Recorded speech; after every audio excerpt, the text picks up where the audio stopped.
မင်္ဂလာပါ KKD Electronic Channel နေပြီးတော့ကြိုဆိုပါရစေခုတစ်ခေါက်ဗီဒီယိုကဒီ PWM Solar Controller အသုံးပြုနည်းလေးကိုဝေမျှပေးသွားမယ်ပေါ့နော်အဲ့တော့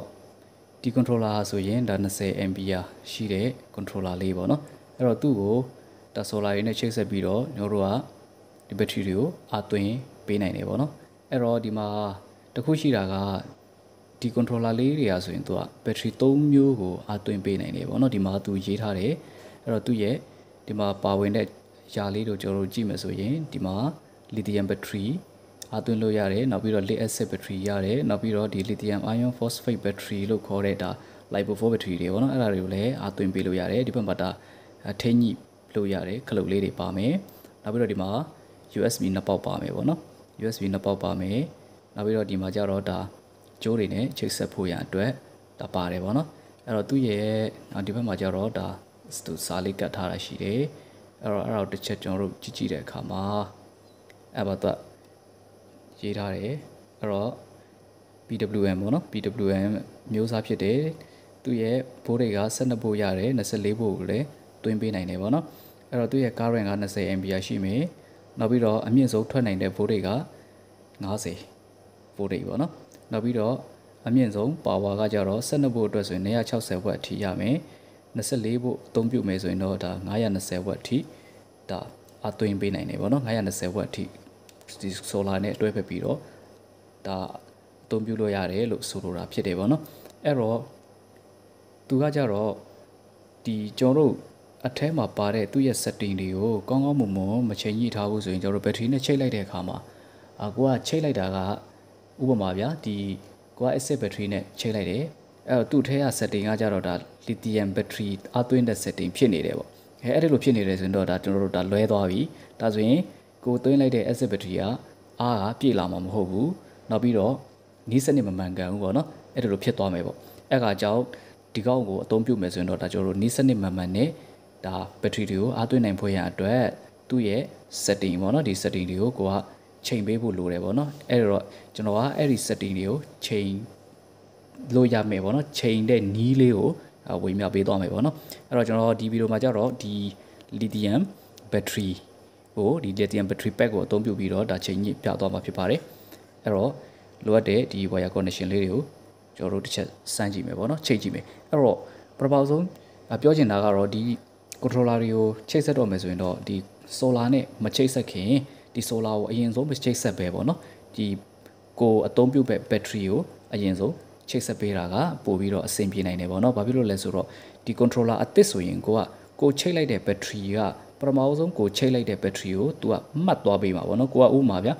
acid battery နဲ့ချိတ်လိုက်တယ်ဆိုရင်သူ့ရဲ့ setting က automatic ဒါ acid battery ဆိုတော့တည်တဲ့အတွက်ကြောင့်ဒါဒီထဲမှာအသွင်းတဲ့ setting ကဒါ acid battery ဖြစ်သွားမှာပေါ့နော်ကိုကဒီပါ lithium battery တွေနဲ့ပထမဆုံးချိတ်လိုက်မယ်ဆိုရင်ဒါ lithium battery ကရဲ့ setting ကို तू ကဒီပါ auto ပြောင်းပေးသွားမှာပေါ့နော်ဒါကတော့ဒါလုံးဝဒီသူ့ရဲ့ new ပေါ့နော်အသစ်ဆိုရင်တော့ဒါအဲ့ဒီလိုဖြစ်တယ်ဒါပေမဲ့တချို့ဟာတွေကြတော့သူတို့ဒီစက်ရုံကနေစမ်းထားတဲ့ဟာတွေပဲဖြစ်ဖြစ်ဒါမှမဟုတ်ရင်ဒီဆိုင်တွေကနေပြီးတော့စမ်းထားတဲ့ဟာတွေပဲဖြစ်ဖြစ်ပေါ့နော်ကောင်းမကောင်းဒီစမ်းလိုက်တဲ့အခါမှာကြတော့ဒါသူတို့ကကြတော့ဒါသူတို့စမ်းကျင်တဲ့ battery နဲ့စမ်းတာဖြစ်တဲ့အတွက်ပေါ့နော်အဲ့ပါကြတော့ကိုသုံးမဲ့ဟာတခြားပြီးတော့ဒီထက် setting ကတခြားအဲ့ဒီလိုဖြစ်နေတတ်တယ်ပေါ့နော်အဲ့ဒီခါမှာကိုကဒါကိုပြန်ပြီးတော့ချိန်ညှိပေးဖို့လိုတယ်ပေါ့နော်အဲ့တော့တစ်ချက်ကျွန်တော်တို့ချိန်ညှိတဲ့နည်းလေးတွေကိုကြည့်အောင်အဲ့တော့ wire connection လေးတွေကိုကျွန်တော်တက်ကြည့်မယ်ပေါ့နော်ဥစွာဒီ battery လေးနဲ့ကျွန်တော်အရင်ဆုံးချိတ်ဆက်ကြည့်မယ်ပေါ့နော်အဲ့တော့ဒီမှာ battery နဲ့ချိတ်လိုက်တဲ့အခါမှာဒီမှာ battery ရဲ့ပိုအားကိုလာပြီးတော့ပြပေးတယ်ပေါ့နော်အဲ့တော့ဒီ battery ရဲ့ပိုအားပေါ့နော်ဒီ battery ရဲ့ပိုအားကိုဒီမှာ12ဗို့ဆိုရင်တော့ဒီ lithium battery pack ကဒါ 3S ဖြစ်တဲ့အတွက်ကြောင့်ဒါအားမပြည့်သေးဘူးပေါ့နော်ဒီမှာလည်းသူအတုံးကအကုန်လုံးမပြည့်သေးဘူးပေါ့နော်အဲ့တော့ lithium battery ရဲ့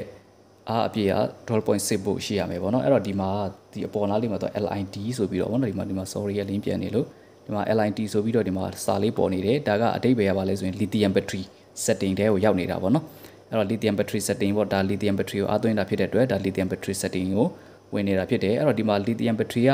setting ကကြတော့ဒီမှာတစ်ခုရှိတာက2မျိုးရှိတယ်ပေါ့နော် lithium battery က lithium battery ရိုးရှိမယ်နောက်ပြီးတော့ lithium ion phosphate battery ဆိုပြီးတော့တစ်ခုရှိမယ်အဲ့တော့ဒီကိုသွင်းလိုက်တဲ့ဒီ setting ကဒီ lithium battery အတွက်လားဒါမှမဟုတ် lithium ion phosphate battery အတွက်လားဆိုတော့ကိုကသိဖို့လိုမယ်ပေါ့နော်ဒါ acid ကတော့ဒါ ရှင်းတယ်ပေါ့နော် acid ကတော့ဒီမှာကျတော့သူ acid ကျတော့သူစာတစ်မျိုးနဲ့ဖော်ပြပေးတယ်ပေါ့နော်အခါကနေကျွန်တော်တို့ကြည့်ကြမယ်ပေါ့နော်ဘယ်လိုဖော်ပြပေးလဲဆိုတာအဲ့တော့ဒီမှာကျတော့lithium battery လို့သူဆိုလိုတဲ့အဓိပ္ပာယ်ကဒီဒါမျိုး battery ပေါ့နော်ဒီ18650တွေနောက်32650 lithium battery တွေပေါ့နော်အဲ့ဒီ battery တွေအားလုံးကိုဆိုလိုတာဖြစ်ပါတယ်အဲ့တော့ဒီမှာlithium iron phosphate battery setting ကကြတော့သူကကြတော့ဒီ lipo 4 battery တွေကိုအားသွင်းတာကိုဆိုလိုတာပေါ့နော်အဲ့သူတို့ရဲ့အားသွင်းတဲ့ voltage တွေကဒါတစ်ခုနဲ့တစ်ခုတည်းကမတူကြဘူးပေါ့နော်အဲ့တော့ဒါကတော့ဒါ lithium battery အားသွင်းတဲ့ setting ကိုကျွန်တော်တို့ရောက်နေတယ်ပေါ့နော်အဲ့တော့အရင်ဆုံးသူ့ကိုဘယ်လိုချိန်ကြည့်မလဲဆိုရင်ကျွန်တော်တို့ဒါတစ်ချက်ချိန်ကြည့်မယ်ပေါ့နော်ဒီမှာစမ်းကြည့်မယ်ဒါလေးကိုကျွန်တော်တို့နှိပ်လိုက်မယ်တစ်ချက်နှိပ်လိုက်ရင်ဒါ lithium battery ကအားအပြည့်ဆိုရင်ဒီ solar နဲ့အားဝင်မယ်ဆိုရင်အားအပြည့်ဆိုရင်ဒီမှာ12.6 volt ရှိတယ်ပေါ့နော်12.6 volt ရောက်မှအားပြည့်မယ်နောက်ပြီးတော့ဒီမှာကျတော့ဒီ battery ကနေပြီးတော့ဒါကျွန်တော်တို့ဒီချိန်လိုက်တဲ့ battery ကနေပြီးတော့ဒါဒီဘက်ကိုလုတ်ပေါ့နော်ဒါလေးကလုတ်ပေါ့ဒီမီးသီးပုံစံမျိုးလေးကဒါလုတ်အဖွင့်ပိတ်လေးပေါ့နော်ဒါလေးကိုဒါပျောက်သွားတယ်ဆိုရင်ဒါဒီကနေဒီနှစ်ခုကနေဒီ plus minus ကနေပြီးတော့ဒါပိုအားမထွက်တော့ဘူးဒါကိုနှိပ်လိုက်မှဒါလေးဒီ plus minus ကနေဒီ plus minus လေးကနေပိုအားထွက်မယ်ကျွန်တော်တို့ battery အားသွင်းနေတဲ့အချိန်မှာလည်းဒါလုတ်ဆွဲလို့ရတယ်ဆိုတော့အဓိပ္ပာယ်ကိုပြောတာဖြစ်တယ်အဲ့တော့ဒီကောင်ကကျတော့ဗာလဲဆိုရင်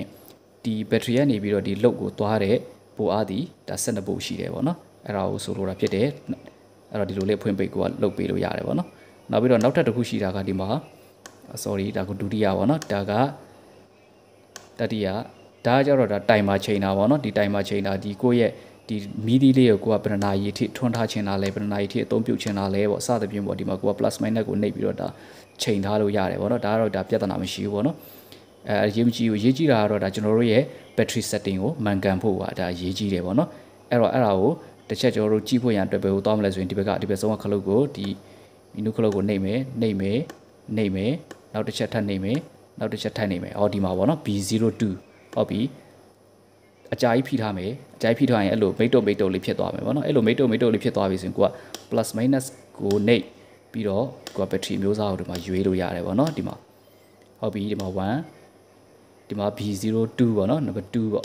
ဒီမှာကျတော့3ဟုတ်ပြီကျွန်တော်တို့ကြည့်တဲ့ခါမှာဒီမှာကြည့်လိုက်1ကလည်းပဲဒါ battery လို့ပြနေတယ်နောက်ပြီးတော့2ကလည်းပဲ lithium လို့ပြတယ်ဒီမှာ LID ပေါ့နော်ပြီးရင်3လည်းပဲ lithium ပေါ့နော် lithium ကနှစ်ခုဖြစ်နေတယ်ပေါ့နော်အဲ့တော့ကျွန်တော်ရှင်းပြမယ်ဒီမှာ number 1နေစကြည့်မယ်ပေါ့နော်ဒီ number 1ဒီမှာ BAT လို့ပြထားတဲ့ဟာကတော့ဘာကိုဆိုလိုတာလဲဆိုရင်ဒါ acid battery တွေကိုဆိုလိုတာပေါ့နော်အဲ့ဒါကြည့်လိုက် acid battery setting တွေကိုရောက်သွားပြီ acid battery တွေကို setting တွေကိုရောက်သွားတဲ့ခါကျတော့ကျွန်တော်ရဲ့ဒီမှာချိတ်ထားတဲ့ဒီ lithium battery ကဆိုတာခုနကလို့မဟုတ်တော့ဘူးဒီမှာလုံးဝကိုပေါ့နော်12 volt ဆိုတော့ဒါလုံးဝကိုအားမရှိတဲ့အခြေအနေကိုရောက်သွားတယ်ပေါ့နော်အဲ့တော့ကိုကပြန်ချိန်မယ်ဒါလေးကိုနှိပ်မယ်တစ်ချက်ထပ်နေမယ်အဲဒီမှာ B0 မှရောက်ပြီဟိတ်ဆိုရင်ဒါ battery setting ကိုချိန်မှာဖြစ်တဲ့အတွက်သူ့အကြာကြီးဖိထားလိုက်မယ်ဖိထားပြီးလို့မေတိုဖြစ်သွားပြီဆိုရင်ဒီမှာ plus minus ကိုနှိပ်ပြီးတော့ဒါကိုကြိုက်တဲ့ဟာကိုနှိပ်ပြီးတော့ဒါပြန်ချိန်မယ်ပေါ့နော် sorry နောက်တစ်ချက်ထပ်လုပ်မယ်နှိပ်မယ်ဟုတ်ပြီ B01 ဆိုတော့ဒါ acid battery setting ဖြစ်နေတယ်ပေါ့နော် acid battery အားသွင်းတဲ့စနစ်ကိုချိန်ထားတာပေါ့နော်အဲ့တော့ဒီမှာ0203ဟုတ်ပြီဒီမှာ01ဆိုရင်ဒါ01ဆိုရင်တော့ဒါ acid battery နောက်02ဆိုရင်တော့ဒါ lithium ဒါမျိုး battery တွေကိုပြောတာဖြစ်တယ်နောက်ဒီမှာ03ဆိုရင်တော့ဒါဘာလဲဆိုရင် lipo 4 battery တွေကိုဆိုလိုတာဖြစ်တယ်ပေါ့နော်အဲ့ဒီလိုကိုကသိထားရမယ်01ဆိုရင် acid battery 02ဆိုရင်ဒါ lithium battery နောက်03ဆိုရင်တော့ဒါ lipo 4 battery အသွင်းတာဖြစ်တယ်ပေါ့နော်အဲ့ဒီလိုကိုကချိန်ထားတတ်ဖို့လိုတယ်ပေါ့နော်ဒီမှာကျတော့ကိုကဘယ်ရောက်သွားပြီဆိုရင်လဲဆိုတော့ဒီမှာကျတော့ခုနက03ချိန်ထားတာဖြစ်တဲ့အတွက်ဒါလည်းပဲဒီ lipo 4 battery ချိန်ထားတဲ့ setting ကိုရောက်သွားလို့သူပိုအားအဲ့ဒီလိုဖြစ်သွားတာပေါ့နော်12 volt ဆိုရင်သူအတုံးအဲ့လောက်ပဲကျန်တယ်တကယ်တမ်းဆိုဒီကောင်က02မှာရှိရမယ်ပေါ့နော် battery setting 02မှာရှိရမယ်အဲ့တော့ကိုက02ကိုပြန်ပြောင်းမယ်02ပြောင်းဖို့ဆိုရင်ဒီလိုလေးနှိပ်မယ်တစ်ချက်ထပ်နှိပ်မယ်နောက်တစ်ချက်ထပ်နှိပ်မယ်ဒါ03ဖြစ်နေတယ်ပေါ့နော်03ကိုကို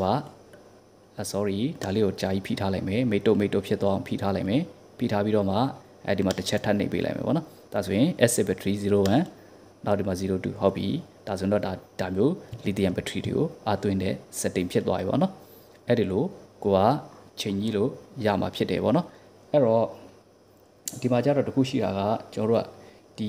wire connection တွေကိုတော့ကျွန်တော်တို့ကောင်းကောင်းလေးချိတ်ဆက်ဖို့တော့လိုမယ်ပေါ့နော်အဲ့တော့ဒါကပုံမှန်ပြန်ဖြစ်သွားပြီပေါ့နော် ပုံမှန်ပြင်ဖြစ်သွားပြီဒီ lithium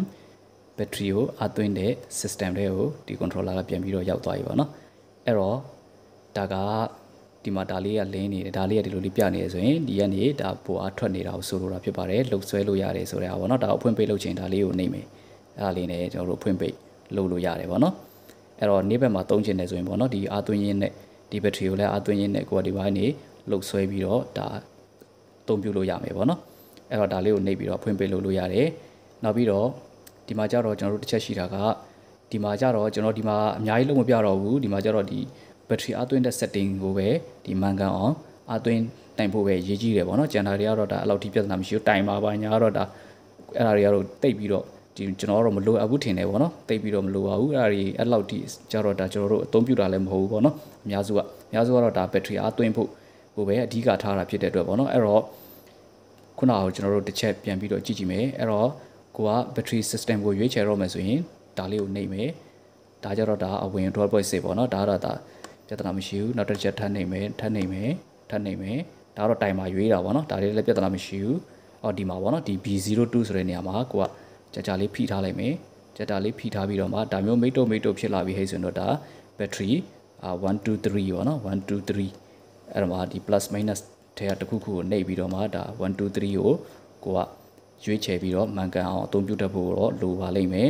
အဲ့တော့ဒီမှာကိုကဒီမှာရွေးချယ်ထားတဲ့ဟာရောက်ပြီဟဲ့ဆိုတော့ဒါဘာမှမနေဘဲနဲ့ထားပေးလိုက်ပေါ့နော်ထားပေးလိုက်တာသူ့အတူ automatic ရောက်သွားမယ်ပေါ့နော်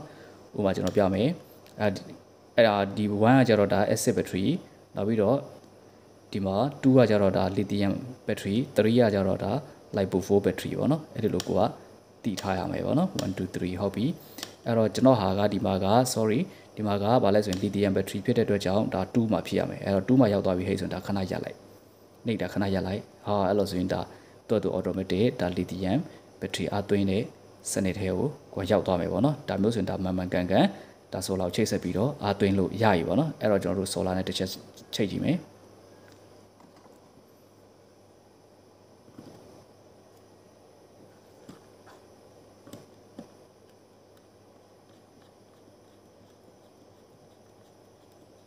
solar ဝင်တဲ့အခါမှာလည်းပဲ plus minus ကိုမှန်ကန်တက်ဆင်ပေးဖို့လိုပါလိမ့်မယ်ပြီးတော့ဒီ net လေးတွေကပေါ့နော်ခက်ကြက်လေးပေါ့နော်ဒီမမိတမိမဟုတ်ဘဲနဲ့ပေါ့နော်လုံးဝကိုမိနေအောင်ပေါ့လုံးဝကိုဒါခြောင်တာတွေမဖြစ်ရအောင်လုံးဝကိုမိနေအောင်တို့ net လေးတွေကိုချက်ပေးဖို့လိုရတယ်ပေါ့နော်ဟုတ်ပြီအဲ့မှာတော့ display မှာလာပြပြီပေါ့နော် display မှာလာပြပြီဟုတ်ပြီအဲ့တော့ဒီလိုလေးလာပြပြီဟဲ့ဆိုတော့ဒါအားသွင်းနေပြီပေါ့နော်အားသွင်းနေပြီဖြစ်ပါတယ်ဒီမှာsolar ပုံလေးပေါ့နော်ဘေးမှာ solar ပုံလေးရှိတယ်ဘေးမှာ solar ပုံလေးနေပြီးတော့ဒါဒီမှာမြားလေးကလှုပ်နေရပေါ့နော်မြားလေးကလှုပ်ပြီးတော့မှဒါဒီဘက်ကိုဘက်ထရီကိုအားသွင်းနေတယ်ဆိုတဲ့အတိတ်ပဲလေးပေါ့နော်ဒါလေးကမိတ်တုတ်လေးဖြစ်နေတယ်ဒါဆိုရင်ဒါကျွန်တော်တို့ဘက်ထရီကိုပုံမှန်အားသွင်းနေတာဖြစ်ပါတယ်ဒါဆိုရင်တော့အားဝင်နေပြီပေါ့နော်အားဝင်နေပြီနောက်ပြီးတော့ဒီဘက်ကဟာကိုကျွန်တော်တို့တစ်ချက်ထပ်နှိပ်မယ်ဆိုတော့ဒီကနေလည်းပဲဒါတစ်ခါတည်းလုတ်ဆွဲလို့ရမယ်ပေါ့နော်အဲ့တော့ဘက်ထရီအားပြည့်သွားခဲ့ပြီဟဲ့ဆိုရင်တော့ဒါဒီဟာပေါ်ထိတက်လာပြီးတော့ဒီကောင်က auto အားသွင်းတဲ့စနစ်ကိုရပ်ပေးမှာဖြစ်ပါတယ်ပေါ့နော်အဲ့တော့ဒါကတော့ဒါဒီ lithium battery ကတော့ဒါ 12.6 ရောက်ပါပဲအားပြည့်မယ်ပေါ့နော်အဲ့တော့ဒီလိုလေး sign ဒီလိုလေးပြီးတင်ကြတာလေးပေါ့နော်ဒါမျိုးလေးပြနေတယ်ဟဲ့ဆိုတော့ဒါဒီမှာ battery မှာအားပုံမှန်ဝင်နေပါတယ်ဆိုတာကိုပြတာဖြစ်ပါတယ်အဲ့တော့ဒီကောင်ကတော့ဒါလုတ်အထွက်အပိတ်တွေပေါ့နော်ဒီလိုလေးချိတ်ဆက်ပြီးတော့အသုံးပြုပေးရမှာဖြစ်ပါတယ်အဲ့တော့ဒီ solar controller တွေကိုအသုံးပြုမယ်ဆိုရင်တော့ဒါအခုဒါကျွန်တော်ပြောထားသလိုပဲအဓိကတော့ဒီထဲမှာတော့ဒါအများကြီး setting တွေချိန်လို့ရသေးရပေါ့နော်ကျွန်တော်တစ်ခုချင်းစီတော့မပြတော့ဘူးဘာလို့လဲဆိုဗီဒီယိုကလည်းဒါရှည်သွားမယ်နောက်ပြီးတော့တိတ်ပြီးတော့လည်းမလိုအပ်ဘူးထင်လို့ပေါ့နော်အဓိကတော့ဒါသူ့ရဲ့အားသွင်းတဲ့ battery system ပေါ့နော်အားသွင်းတဲ့ system မှန်ကန်ဖို့ကပဲအရေးကြီးတယ်ပေါ့နော်ဒီတော့ကြတော့ဘာဖြစ်လို့လဲဆိုတော့၃မျိုးအားသွင်းလို့ရတာဖြစ်တဲ့အတွက်အဲ့မှာကိုရွေးချယ်တဲ့နီးလန်းကမှန်ကန်ဖို့ပဲအရေးကြီးတယ်ပေါ့နော်အဲ့အတွက်ကြောင့်ကျွန်တော်ဒီမှာဒီ setting ချိန်ကြီးတဲ့နီးလန်းလေးကိုဝေမျှပေးခဲ့တာဖြစ်ပါတယ်အဲ့တော့ဒီမှာကျွန်တော်စမ်းပြထားတာတော့ဒါ lithium battery ဆိုတော့ဒါ02ပေါ့နော် number 2 ပေါ့နော်number 2ဆိုရင်တော့ဒါ lithium battery number 1ဆိုရင် acid battery နောက် number 3ဆိုရင်တော့ဒါ lipo 4 battery ကိုအားသွင်းတဲ့ setting ဖြစ်ပါတယ်အဲ့ဒါဆိုကိုကဒီ setting အတိုင်းဒါကိုကချိန်ထားလိုက်ပြီဟဲ့ဆိုတခြားဒီဘိုးအားဒီဖြတ်တာတွေပေါ့နော်အားပြည့်ဖြတ်တာတွေဘာညာကြတော့ကိုကလှုပ်ဆံမလို့တော့ဘူးသူ့အထဲနေပြီးတော့ဒါသူ့အတူဒီဆက်ကပဲ controller ပဲဒါ auto လှုပ်သွားမှာဖြစ်ပါတယ်ပေါ့နော်အဲ့တော့အဓိကကတော့ဒါကိုက မှန်မှန်ကန်ကန်နေ့စနစ်မှန်မှန်ကန်ကန်နဲ့ဒီမှာ setting တွေကိုချိန်ပြီးတော့မှကိုယ့်ရဲ့အားသွင်းမဲ့ battery နဲ့ဒါကိုက်ညီမှုရှိအောင် setting မှန်မှန်ချိန်ပေးဖို့ပဲလိုတယ်ပေါ့နော်အဲ့ဒီနည်းလမ်းလေးကိုတော့ဝေမျှပေးခဲ့တာဖြစ်ပါတယ်အဲ့တော့ဒါကြည့်ရှုပေးတဲ့လူတွေအားလုံးကိုကျေးဇူးတင်ပါတယ်နောက်ဗီဒီယိုတွေမှာကျွန်တော်တို့ထပ်ပြီးတော့တွေ့ပါမယ်